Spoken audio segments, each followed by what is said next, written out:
Hello everyone. 12वीं कक्षा भूगोल विषय में आप सभी का स्वागत है। मेरा नाम सतीश कुमार है। आज हम नया चैप्टर शुरू करने वाले हैं। हमारी पुस्तक चल रही थी मानव भूगोल के मूल सिद्धांत, फंडामेंट्स ऑफ ह्यूमन ज्योग्राफी, मानव विकास। तो ये हमारा चैप्टर नंबर 4 है। तो चलिए हम ये शुरू करते हैं। इस चैप्टर में हम क्या पढ़ने वाले हैं तो वो सब हम देख लेते हैं पहले। तो सबसे पहले हम बात करेंगे ग्रोथ और डेवलपमेंट की। वृद्धि क्या है और विकास क्या है। वृद्धि और विकास में क्या सिमिलैरिटी है, क्या इसमें विभिन्नता है। बहुत सारे इनको स्टूडेंट इनको एक ही चीज़ समझते हैं, लेकिन ये एक नहीं है, अलग अलग है। तो उसके बाद हम बात करेंगे मानव विकास क्या है। तो सबसे पहले तो हम विकास के बारे में जानेंगे। विकास क्या है। कोई भी नेता आता है आपको विकास दे के चला जाता है, तो हम जानेंगे विकास क्या है ज्योग्राफी के हिसाब से।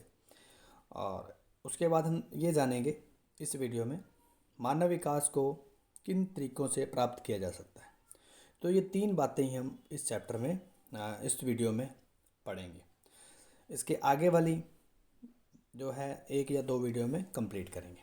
तो आज हम पढ़ने वाले हैं वृद्धि और विकास के बारे में, ग्रोथ डेवलपमेंट, मानव विकास ह्यूमन डेवलपमेंट, और मानव विकास के 4 स्तंभ, 4 पिलर ऑफ ह्यूमन डेवलपमेंट। तो ये 3 बातें हम आज के चैप्टर में पढ़ते हैं। तो शुरू करते हैं। तो चलिए हम यहाँ पर शुरू करते हैं वृद्धि और विकास के बारे में, ग्रोथ एंड डेवलपमेंट के बारे में जानने की कोशिश करते हैं। तो अगर हम बात करें तो ये दोनों ही समय के साथ परिवर्तन को दिखाते हैं। और अगर हम वृद्धि की बात करें तो वृद्धि जो है ये समय के साथ हुए मात्रात्मक क्वांटिटेटिव चेंज को प्रदर्शित करेगी। किसी के किसी की ग्रोथ मतलब उसमें उसकी टोटल जो उनकी इंटेंसिटी है उसमें ग्रोथ हो रही है, उसमें वृद्धि हो रही है, उसमें बढ़ोतरी हो रही है या कमी भी हो सकती है। और ये स्पष्ट रूप से इनका जो भी बढ़ोतरी है वो आपको चेंज दिखेगा। तो इसीलिए ये एब्सोल्यूट है, निरपेक्ष है। और ये धनात्मक भी हो सकती है, ऋणात्मक भी हो सकती है। अगर हम बात करें विकास की तो विकास डेवलपमेंट ये क्या है। ये किसी भी ऑब्जेक्ट के जो गुणों में परिवर्तन आ रहा है, जो गुणात्मक परिवर्तन आ रहा है, क्वालिटेटिव चेंज आ रहा है, जो आपको स्पष्ट रूप से हो सकता ना दिखे, इसीलिए इसको सापेक्ष कहा गया है। ये मूल्य सापेक्ष होता है।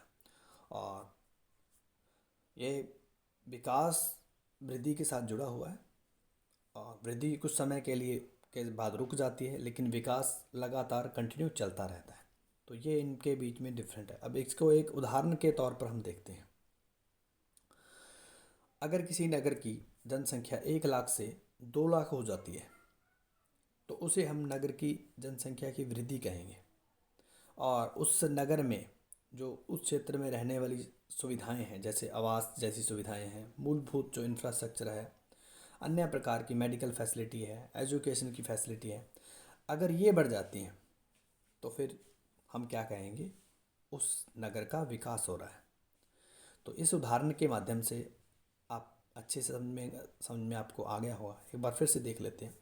अगर किसी नगर की जनसंख्या 1 लाख से 2 लाख या 2 लाख से 3 लाख होती है तो उसे हम सिर्फ और सिर्फ वृद्धि कहेंगे। और उस नगर में जो भिन्न प्रकार की सुविधाएं दी जा रही हैं, अगर उनमें बढ़ोतरी होती है तो उसे हम क्या कहेंगे, विकास कहेंगे। अगर आपके गांव में एक 5वीं कक्षा तक स्कूल है, अगर वो 8वीं तक हो जाता है तो उसे हम क्या कहेंगे, विकास कहेंगे। आपके गांव की, मोहल्ले की, शहर की अगर सड़कें चौड़ी हो जाती हैं तो उसे हम क्या कहेंगे, विकास कहेंगे। तो इस तरीके से विकास और वृद्धि में आपको थोड़ा डिफरेंट पता चल चुका होगा। वृद्धि क्या है और विकास क्या है।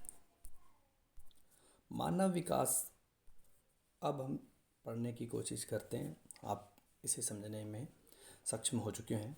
अब देखिए मानव विकास क्या है। मानव विकास एक इस प्रकार की परिस्थिति को हमने मानव के लिए डेवलप करना है जिसमें रहते हुए मानव का जो जीवन है वो उसमें सार्थक परिवर्तन हो और उनके पास विभिन्न प्रकार के विकल्प जो हैं, जो उन्होंने अपनी जीविका के लिए चलाने हैं। तो आजीविका चलाने के जो विकल्प हैं उनमें काफ़ी खासी वृद्धि हो जाए, और उनकी वृद्धि के साथ साथ तभी मानव का एक स्वस्थ वो जीवन जी पाएगा। और इससे क्या होगा, मानव के विवेक और बुद्धि में भी सार्थक जीवन से जो है वो जीवन व्यतीत कर सकेगा। तो इस प्रकार के मानव के जीवन में हमने सार्थक परिवर्तन लेके आने हैं जिनसे उनके विकल्पों में वृद्धि हो, और उन विकल्पों के वृद्धि से वो अपनी विवेक और बुद्धि का एक उचित तरीके से उपयोग कर पाएगा, और जिससे वो एक गुणात्मक जीवन जी पाएगा, और वो इंसान लोगों के भी, दूसरों के भी काम आ पाएगा। जैसे कि एक डॉक्टर है, तो डॉक्टर ने के जीवन में एक ऐसा विकल्प उसने चुन लिया जिससे जो है, और अपनी वो विवेक और बुद्धि का इस्तेमाल करते हुए इस प्रकार का उसने अपने जीवन में परिवर्तन लेके आया। तो उसके पास एक विकल्प ही तो था, तो उस विकल्प के माध्यम से उसने बहुत सारे लोगों का इलाज किया। तो वो क्या बन गया, एक तरह से मानव विकास बन गया। मानव उसको हम क्या कहेंगे, एक प्रकार का डेवलप या विकसित मानव जो दूसरों के काम आ सकता है। तो अगर सभी समाज में जो रहने वाले जितने भी लोग हैं और वो सभी इसी तरीके से एक दूसरे के काम आते हैं, तो उसी दशा को हम क्या कह देंगे, मानव विकास कहेंगे। तो इस प्रकार के लोगों के जीवन में सार्थक परिवर्तन लेके आने हैं जिससे वो अपने इन विकल्पों को चुन पाएँ, और चुनने के बाद अपने और दूसरों के जीवन में एक अच्छा माहौल बनाएं। उसके बाद हम बात करते हैं ये मानव विकास का कंसेप्ट आया कैसे। तो 80 और 90 के दशक में, दशक मतलब 10 सालों का समूह, तो इस समय के दौरान दो व्यक्ति थे। एक था पाकिस्तानी जिसका नाम था महबूब उल हक, और दूसरा था अमर्त्य सेन। इन दोनों अर्थशास्त्रियों ने, ये दोनों अर्थशास्त्री थे, और इन्होंने कुछ पक्षों के ऊपर विचार किया जो मानव के गुणात्मक जीवन की ओर संकेत करते थे। तो इन्होंने ही सबसे पहले मानव विकास का कंसेप्ट लेके आए। आपसे पूछा जा सकता है, मानव विकास के बारे में पूछा जा सकता है, और ये प्रत्यय जो है, या ये संप्रत्यय कह सकते हो कि ये कंसेप्ट कहाँ से आया। तो ये दो अर्थशास्त्री हैं, पाकिस्तान के महबूब उल हक और भारत के हैं अमर्त्य सेन। यहीं पर ही इन्हीं दोनों देशों में सबसे बुरा हाल है, और इन्हीं देशों में ही देखिए अर्थशास्त्रियों ने मानव विकास के ऊपर काम किया। तो ये इन दोनों के ऊपर क्वेश्चन आ सकता है, मानव विकास का संप्रत्यय किन्होंने जो है विकसित किया।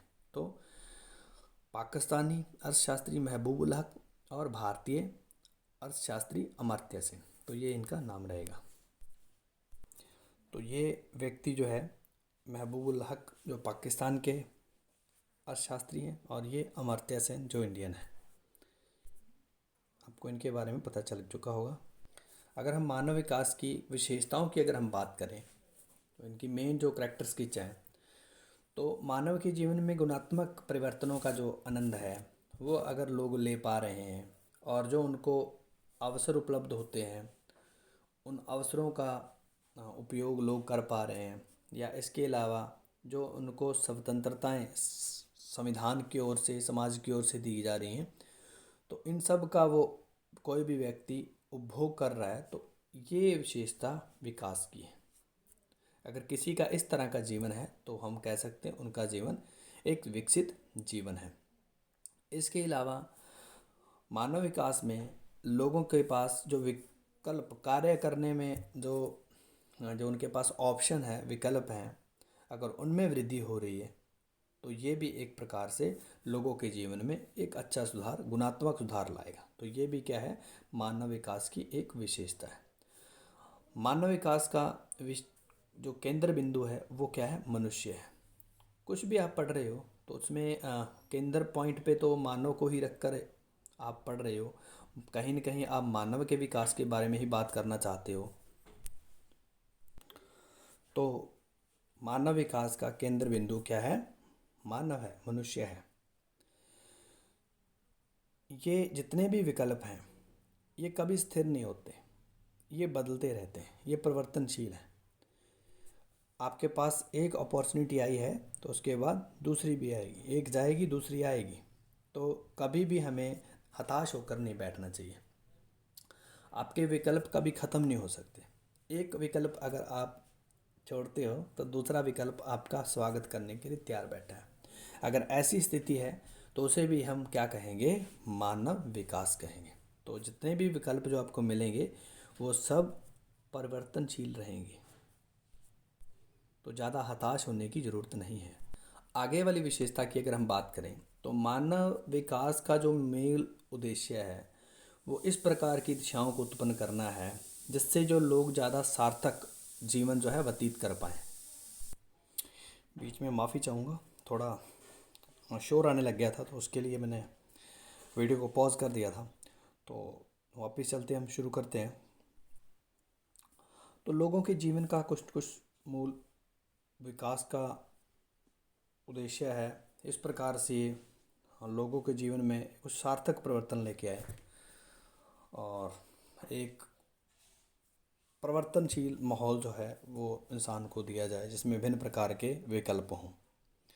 तो आगे अगर हम बात करते हैं तो क्या था नेक्स्ट पॉइंट, वो ये था विकास का मूल उद्देश्य ऐसी दिशाएं उत्पन्न करना है जो लोगों के जीवन में सार्थक, ये तो पढ़ लिया, सार्थक जो है हाँ सुधार लेके आए। तो इस प्रकार से हमें लोगों का जो है, लोगों की जो एज है वो बढ़े, दीर्घायु हो, इस तरीके का हमें जीवन चाहिए। इसके अलावा जीवन का कुछ न कुछ उद्देश्य भी होना चाहिए जिसमें लोग अपनी जो प्रतिभाएं हैं उनको विकसित करें, बुद्धि बल को का विकास करते हुए किसी प्रकार के क्रिएटिव कार्य में लगें। तो इस प्रकार का लोगों का रुझान होना चाहिए। अगर ऐसा है तो उसे हम मानव विकास कहेंगे। इसके अलावा मानव विकास में अगर हम बात करें तो मानव विकास की में दीर्घ स्वस्थ जीवन जीना, ज्ञान प्राप्त करना, एक शिष्ट जीवन जीने योग्य प्राप्त संसाधनों का होना, इन सब बातों को रखा जाएगा। और अगर ये बातें हैं तो जाहिर सी बात है संसाधनों तक आम लोगों की पहुंच, स्वास्थ्य और शिक्षा, इनके ऊपर हमें ध्यान देना पड़ेगा। अगर इस प्रकार की हम व्यवस्था अपना रखी है जिसमें प्रत्येक व्यक्ति संसाधनों तक उनकी पहुंच स्थापित हो पाए, लोगों को स्वस्थ रहने के लिए और सुविधाएं उपलब्ध हो पाएँ और अधिक से अधिक लोग शिक्षित हो, अगर ऐसी स्थिति बनती है तो ऐसी स्थिति को भी हम क्या कहेंगे, मानव विकास कहेंगे। तो ये 3 नीड हैं विकास की। पहली है संसाधनों तक पहुंच, दूसरी है स्वास्थ्य सुविधाएं और तीसरी है शिक्षा। ये तीनों हमारे समाज में होनी चाहिए। अगर ये होंगी तभी लोगों के पास विकल्प जो होंगे वो ज़्यादा होंगे। तो लोगों के विकल्पों के ऊपर ध्यान दिया जाना चाहिए। अब आगे वाली जो बहुत ही महत्वपूर्ण विशेषता है वो क्या है। अब देखिए लोगों के पास स्वतंत्रता और समानता दोनों होनी चाहिए। स्वतंत्रता भी हो और समानता भी हो, और लोगों के पास क्षमता भी होनी चाहिए किसी भी काम को करने की। तो अगर ये है क्षमता, स्वतंत्रता और समानता, तभी हम एक विकसित समाज की रचना कर पाएंगे। तभी लोग संसाधनों तक अपनी पहुंच स्थापित कर पाएंगे और तभी लोग आगे बढ़ने के अवसर जो उनको मिलेंगे उनका लाभ उठा पाएंगे। अगर क्षमता ही नहीं है तो क्या हम सोच सकते हैं एक डॉक्टर किसी का सही इलाज कर सकता है? अगर वो डिग्री के तौर पर औपचारिक रूप से डॉक्टर बन भी गया तो वो इलाज नहीं कर पाएगा।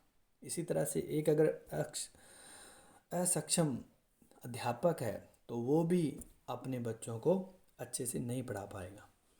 तो क्षमता भी होनी बहुत ज़रूरी है और इसके अलावा समानता और स्वतंत्रता का भी होना बहुत आवश्यक है समाज में। अगर इस प्रकार की स्थिति है समाज में तो हम कह सकते हैं उस समाज में विकास की ओर बढ़ रहा है। और अगर सामाजिक भेदभाव, निर्धनता, संस्थाओं में अक्षमता, अगर इस प्रकार की बातें हैं तो हम मानव विकास में बहुत सारी मुसीबतें आने वाली हैं। तो अब आपको तय करना है। अब देखिए आप क्या करें, आप अपनी क्षमता के ऊपर काम करें, अपनी क्षमता को विकसित करें। आप एजुकेशन क्यों ले रहे हो? एजुकेशन इसीलिए ले रहे हो ताकि आप एक सक्षम आप पर्सनैलिटी बन पाए, सक्षम व्यक्तित्व को आप जो है प्राप्त कर पाएँ। तो इसलिए आपको एजुकेशन दी जा रही है। तो शिक्षा इसके बीच में ही मेन बेसिक के तौर पर काम करती है। तो तभी आप अपने विकल्पों तक पहुंच पाते हो, तभी आप जो बनना चाहते हो वो बन पाओगे जब आप सक्षम हो। तो सक्षम बनने के लिए आपको अपनी क्षमताएं, अपने कौशल का विकास करना पड़ेगा। तो वो आपको बिल्कुल करना चाहिए। आगे वाली विशेषता भी बिल्कुल ऐसी ही है। इसमें हमें मानव के विकल्पों में अगर हम वृद्धि करना चाहते हैं तो उसके लिए हमें 3 एस्पेक्ट के ऊपर काम करना पड़ेगा। सबसे पहले स्वास्थ्य के ऊपर, शिक्षा के ऊपर और संसाधनों तक पहुंच के ऊपर। हेल्थ, एजुकेशन और एक्सेस टू रिसोर्स, इनके ऊपर अगर हम काम करते हैं तो हम क्या कर सकते हैं, इससे लोगों की क्षमताओं को विकसित करेंगे।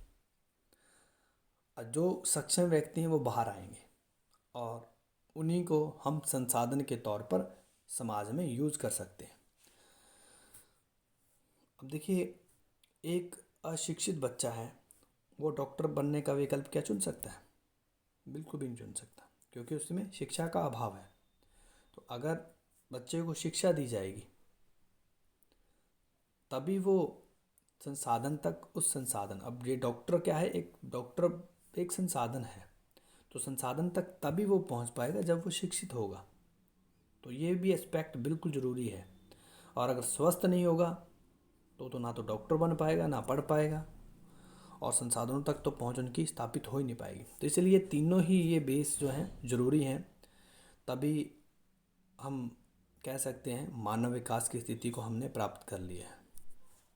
अब एक उदाहरण और दे रखा है यहाँ पर, जो निर्धन लोग हैं, गरीब लोग हैं, अगर वो बीमार हो जाए तो वो अपने उपचार को नहीं चुन पा रहे। कारण क्या? उनके पास संसाधनों का अभाव है, जिसकी वजह से उनके पास विकल्प जो हैं वो सीमित हो रहे हैं। तो इसीलिए आपके पास कम से कम इतना पैसा तो होना चाहिए या इतनी व्यवस्था तो होनी चाहिए ताकि आप संसाधनों तक अपनी पहुंच स्थापित कर पाएँ। आप शिक्षा को प्राप्त कर पा रहे हो, शिक्षा एक संसाधन है, और शिक्षा तक अगर आपकी पहुंच बन रही है तो इसका मतलब है आप सक्षम हो, आप निर्धन नहीं हो, आप बहुत भाग्यशाली हो जो आपको पढ़ने का मौका मिला है। तो आपको इस मौके को बिल्कुल भी चूकना नहीं चाहिए, और इस मौके के साथ का लाभ उठाते हुए आपको अपने विकल्पों में वृद्धि करनी चाहिए। तो वृद्धि करने के लिए अभी आपके पास एक ही ऑप्शन है, और वो क्या है? जो भी आप पढ़ो, इतना अच्छे से पढ़ो ताकि वो ज़िंदगी भर आपके काम आ रहे। तो एजुकेशन एक बहुत ही बड़ा हथियार है, तो इसका आप फ़ायदा उठा सकते हो। तो इस वीडियो में इतना ही। हाँ, मिलते हैं आगे वाले वीडियो में। तब तक आप खुश रहिए, पढ़ते रहिए, स्वस्थ रहिए। धन्यवाद।